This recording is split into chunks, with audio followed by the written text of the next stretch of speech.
Imagine a weapon so fundamentally terrifying that the very people who forged it decided it was too dangerous to keep around. Yeah, a weapon that just scares its own creators. Exactly. But instead of destroying it, they actively deleted its blueprints. They erased its name from every historical archive, scrubbed the memories of the commanders who knew of it, and cast it out into the absolute darkest, most hostile edge of the galaxy. Just threw it into the void. Right. They gave it a single, unending order to hunt in the black, and then they locked the door behind it. So for today's deep dive, I want you to imagine what happens when you leave that weapon out in the frozen void for 10,000 years. And what happens when it actually survives. It doesn't just survive, though. It adapts. And when it finally comes back in from the cold, the civilization that created it doesn't even recognize the monster it has become. It's like a ghost story coming to life. It really is. Today we are looking at texts concerning a faction known as the Carcharodon Astra, also known informally as the Space Sharks. Space Sharks. I mean, that name alone sets a tone, right? Oh, absolutely. But to really grasp what our sources are saying here, you have to forget everything you know about noble space marines. Forget the shining armor or, defending humanity with honor. Right, because those concepts rely on actually having a civilization to return to. Exactly. When you are exiled to the outer dark for 100 centuries, concepts like glory and honor they burn off like atmospheric entry heat. You are left with pure, terrifying biological pragmatism. I think we need to strip away the whole superhero archetype entirely to understand these guys. Usually when we talk about Adeptus Astartes, we're talking about transhuman knights, Yeah, the classic defenders of the realm. Right. They have banners, they have legendary chapter masters, they hold fortresses, they defend specific sectors, they have this identity deeply rooted in legacy and public adoration. But the Carcharodons operate in a state of permanent, unending displacement. They don't have a fortress monastery. No home base at all. None. They don't have a home world. Our sources explicitly state we have to view them through a lens of total isolation and brutal efficiency. And when you look at how they view warfare, it is incredibly bleak. Bleak is almost an understatement. They don't see war as a test of martial prowess, do they? Not at all. It's not a path to glory for them. It is just a grim necessity. It's like extermination as a daily chore. Think about the psychological toll of that. A standard military force, even a super soldier one, is sustained by its connection to the society it protects. They are told they are heroes. They see the statues built in their honor. They get the parades. Exactly. But the Carcharodons have operated in the pitch black for millennia, without a single word of thanks, without a single medal. They've never even seen the billions of citizens they are technically protecting. And if you isolate an elite force like that and force them to fight a forever war in the dark, they honestly stop being soldiers. A soldier fights for a cause. The Carcharodons, they function more like an autonomic immune system. Oh, like macrophages. Precisely. That's a perfect analogy. A macrophage doesn't hate the bacteria it consumes. It doesn't roar a battle cry before it envelops a pathogen. And it certainly doesn't expect a medal afterward. Right. It simply encounters a foreign body, neutralizes it with extreme prejudice, and moves on to the next. The Carcharodons have devolved, or perhaps evolved is the better word, into a galactic immune response. So war isn't an ideology to them. It's just a biological imperative. Exactly. They exhibit this cold, calculated savagery because any other approach out in the void wastes energy. And out there, wasted energy is death. But, to understand how they became these completely detached void predators, we have to look at the inciting incident. Because no group, not even heavily indoctrinated super soldiers, just wakes up and decides to abandon all human connection. Right. There had to be a break. And that break is what the texts refer to as the Day of Exile. This is the specific moment their so-called wandering ancestors were banished. And the banishment didn't just come from anywhere. The edict came from a mysterious figure they only know as the Forgotten One. The Forgotten One. That is such an ominous title. It is. And the nature of this exile is what makes their current state so deeply unsettling. This wasn't just a standard deep space deployment. They were actively erased. I really want to dwell on that mechanic of erasure for a second. Because in a galactic empire of 1,000,000 worlds, how do you even do that? It's not just like losing a file or misplacing a hard drive. Yeah, it's a massive systematic undertaking. We're talking about scrubbing astropathic choirs, executing scribes, melting down monuments. purging the data vaults of entire planetary sectors, it implies something huge about whoever gave the order. Right, this Forgotten One didn't just want them gone geographically. The scale of the erasure suggests they felt a profound shame or maybe absolute terror at what these warriors represented. They wanted the very memory of them annihilated. It's a deliberate amputation from the body of humanity. They were sent beyond the galactic edge, beyond the light of the Astronomicon, into the true, unexplored void. Just told to walk into the dark and never look back. Exactly. Their sacred duty was to travel the empty spaces outside the Imperium's borders, to preemptively destroy the enemies of mankind before those threats could ever reach charted space. But here is the real psychological anomaly. They accepted it. That is exactly what I can't wrap my head around. If you take an army, tell them you are wiping their names from existence, banishing them to the most horrific environment imaginable. And ordering them to essentially die in obscurity. Right. Human nature, or even transhuman nature, dictates rebellion. You turn rogue. You carve out your own empire. Or at the very least, you just stop following the orders of the people who betrayed you. It's a logical response to that level of betrayal. But the Carcharians didn't. They took the betrayal, nodded, and essentially said, "Understood. We will protect you from the shadows forever." What kind of unbreakable, almost pathological loyalty does that require? It requires a loyalty so deep it bypasses rational thought entirely. It really borders on the psychotic. But we also have to consider what 10,000 years of isolation does to a founding edict. It stops being a military order, doesn't it? Yeah, it solidifies into a religion. To the Carcharodons, the Imperium they protect isn't a tangible place they can visit anymore. It's an abstract concept. They don't fight to win a war and go home because they don't have a home to go to. The fight is the home. The void is the home. Exactly. That permanent state of displacement forced their entire culture to mutate just so they could survive. Which brings us to the logistics of that survival. Because you don't last 10 millennia in the black by adhering to standard military playbooks like the Codex Astartes. No, the Codex relies on having an infrastructure. Right. Standard chapters have forge worlds supplying them with bolter shells, fresh power armor, and new tanks. They have specific recruitment worlds to replenish their ranks when they take casualties. The Carcharodons have absolutely none of that. Zero support system. They are entirely on their own. So they had to rebuild their entire organizational structure into something that could sustain itself in an environment with zero resources. And the texts say they adopted a philosophy they call nomad predation. And that linguistic shift is incredibly revealing. Nomad predation tells you everything you need to know about their current state of mind. They abandon standard military classifications entirely. So no more squads, companies, or battalions. Exactly. They organize themselves into what they call battle shoals. I love that terminology, but it's also terrifying. Calling your force a battle shoal strips away the veneer of a tactical military unit. It makes them sound less like an army and more like a school of piranhas. Because that is functionally what they are now. A military organization implies a rigid, top-down political structure tied to a specific territory. A shoal implies a collective, predatory instinct. Right, like animals moving together. When fish or sharks form a shoal, they move as a fluid, singular entity driven by environmental pressures. The Carcharodons operate the exact same way. Their fleet isn't a navy anymore, it's an ecosystem. And like any ecosystem, it requires sustenance to keep going. Which leads us to the incredibly grim reality of the red tides. Ah, yes. The red tides. This is where the pure horror of their logistics really sets in. They are totally cut off from the Imperium. No gene seed tithes, no fresh recruits from standard academies. So no shipments of plasma coils or fuel. So to avoid going completely extinct, they periodically emerge from the outer dark to reap what the sources call a bloody harvest. A bloody harvest. It's such a visceral term. It is the ultimate expression of their isolation.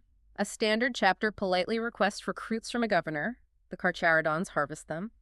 When a battle shoal needs to replenish, they don't negotiate. They just take what they want. Exactly. They target a world, often a penal colony or a fringe mining settlement that no one will miss, and they simply take what they need. They raid local armories for weapons and vehicles, and they forcibly abduct thousands of humans. Oh, wow. Thousands. Yes. Most of these captives are shoved into the bowels of their massive ships to serve as indentured serfs. They live and die in the dark just to keep the fleet's engines running. And the few youths who are physically viable, they are subjected to the brutal, archaic process of becoming space marines themselves. Hang on, I have to stop on that thought because it's genuinely horrifying. Just imagine you are a listener, Put yourself in the shoes of a prisoner on some miserable fringe world. You are enduring a nightmare existence in a penal colony. A terrible life already. Right. And suddenly the sky darkens, and these silent, pale giants descend from orbit. They butcher the local enforcers, and you probably think you're being liberated. You think it's a rescue. A very short-lived hope. Exactly. Because then they drag you into a transport, take you into the absolute freezing void, wipe your mind entirely, and pump you full of unstable 10,000-year-old genetic material. You aren't being rescued.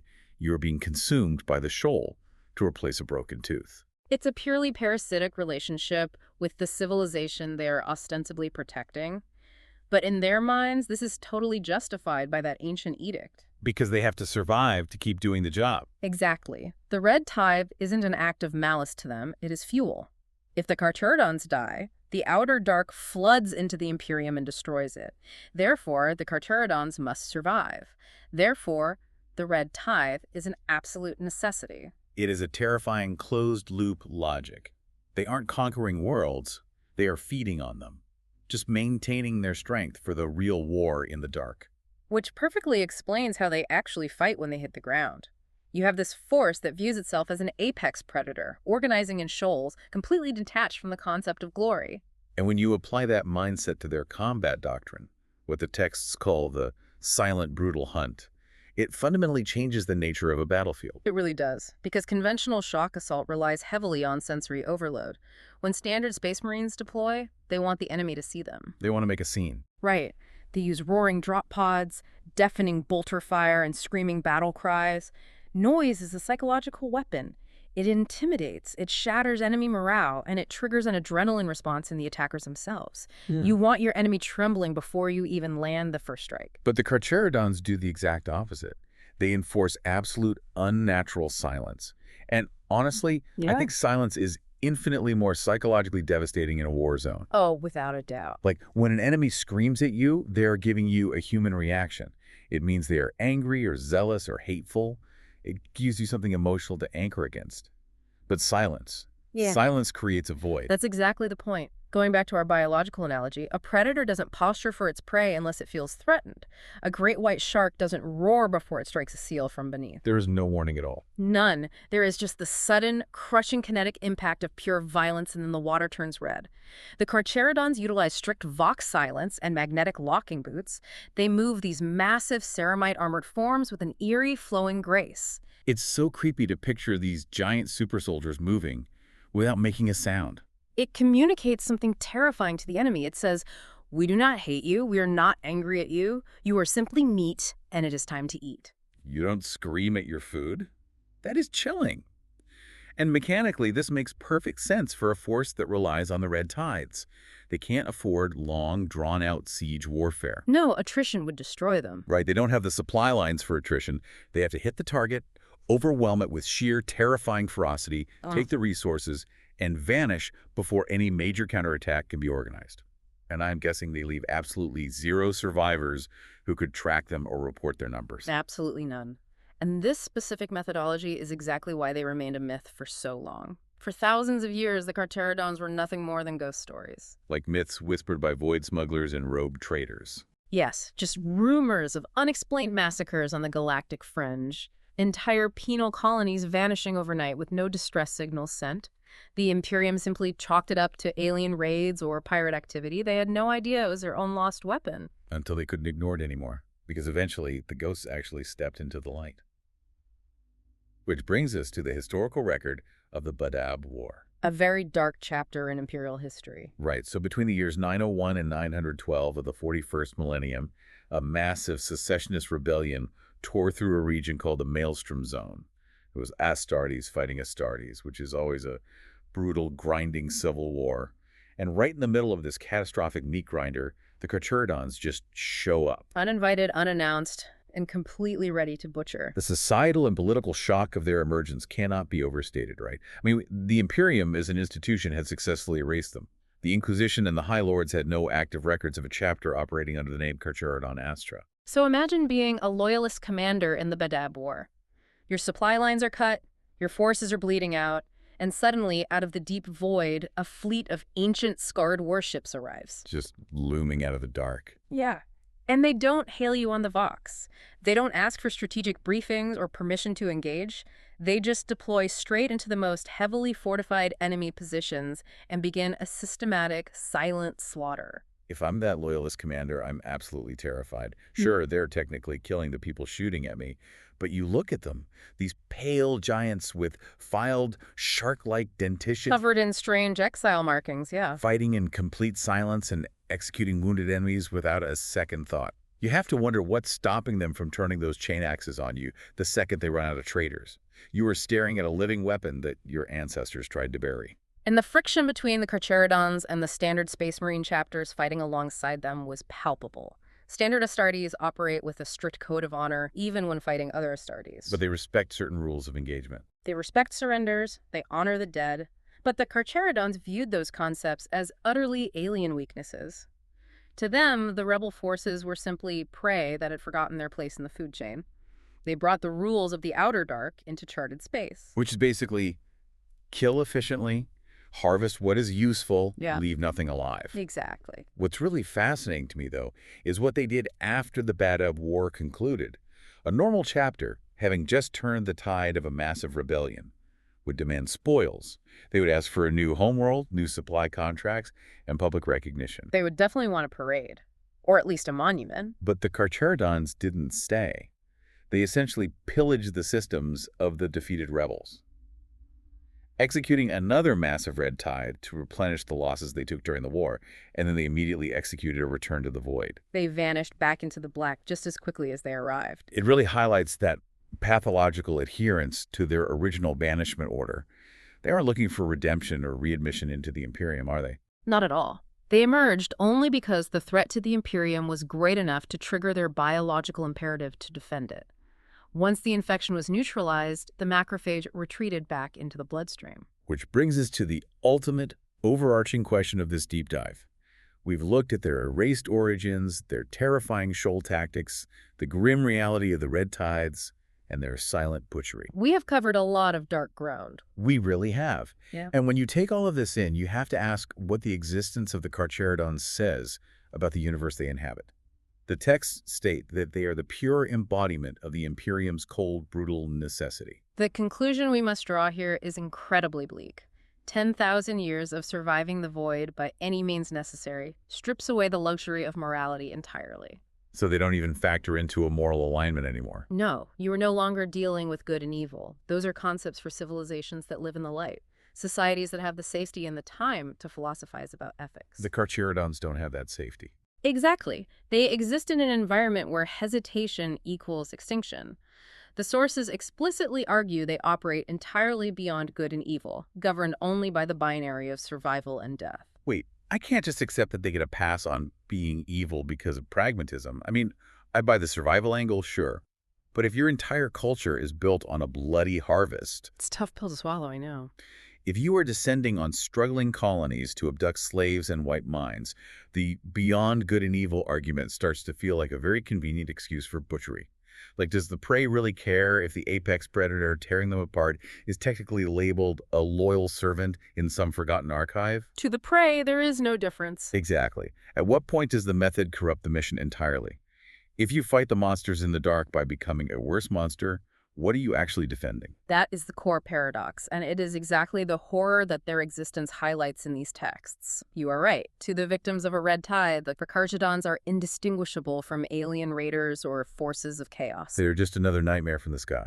But the ultimate horror isn't just that the Carcharodons are monsters. The true horror is the complicity. It is the realization that the Imperium, the civilization claiming to be the righteous bastion of humanity, fundamentally requires these monsters to survive. So this system itself is the problem. Yes, the system is so rotten, so constantly on the brink of annihilation, that it relies on nightmare weapons doing the vile, unrecorded butchery that is too horrific for the history books. It's a universe where survival is completely incompatible with morality. The Imperium banished them because they couldn't stomach looking in the mirror, but they still left the door unlocked because they knew they would need the shark to bite when the waters got bloody. Precisely. They are the perfect instrument of annihilation, forged by a society that refuses to acknowledge the blood on its own hands. They represent the grim reality of a galaxy where the line between a loyal defender and an apocalyptic terror is essentially non-existent. We started this dive talking about the noble defender, right? The classic knight in shining armor. I think it's safe to say that image is thoroughly dead and buried. Oh, completely pulverized. We've traced the path of the wandering ancestors, thrown into the abyss by the Forgotten One. We've seen how the crushing pressure of the void mutated them into a nomadic shoal, hunting in absolute silence. And sustaining themselves on the horrific red tides. Right. They're the ultimate out-of-sight, out-of-mind scenario. The weapon humanity fired into the dark and desperately tried to forget. But as we saw with the Beta Boar, you can't erase a weapon that refuses to die. It will eventually find its way back to the battlefield. Which leaves me with one final thought for you, the listener, to mull over. The Carcharodon's entire existence, their biology, their nomad predation, their culture, is 100% built upon hunting the enemies of mankind in the outer dark. It is their sole purpose for existing. They are an unstoppable force programmed for cold, calculated savagery. But if a weapon is forged to only know the bloody harvest, what happens if it succeeds? That's a terrifying hypothetical. What happens on the day the outer dark is finally empty and they run out of enemies to hunt? Does the shark just stop swimming? Or does it simply turn around, look back toward the light of the Imperium, and seek out new prey closer to home?